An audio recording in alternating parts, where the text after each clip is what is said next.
At what age did you make your first investment? 25. What was the first stock you bought? Semi-India. One book which inspired your journey as an investor. Buffett letters.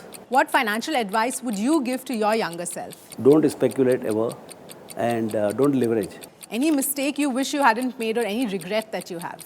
I'm yet waiting for that. What's the one thing that could be a deal breaker when you're investing in a stock? Fraudulent management. What is your stress buster at work? I get to do what I like to do. So actually, work is a wonderful place to come and kind of work. But doing research is stress buster for me, rather than doing corporate meetings and all. One trait you look for when you hire someone. Passion. Did you ever have a plan B, if not an investor then? I would have been banker.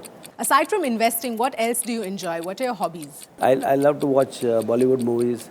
I like to read. And read, apart from management and investment books, I like to read per se, whatever, And then watch television, travel. Travel is a big, I would like to go to new places. Every time new place, even if it is not as good as the best place. New place is always an enjoyment. Meet new people.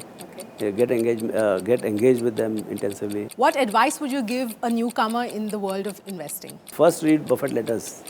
Read Buffett letters and find your own investment style. At some point of time, you'll find your own investment style. And be patient.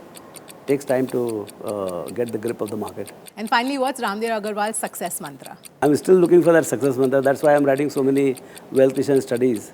So I think finding your own investment philosophy and getting confident on it. Like we are talking about QGRP for so many years, but I also keep searching. I also keep looking for further improvement in it, continuous improvement in it.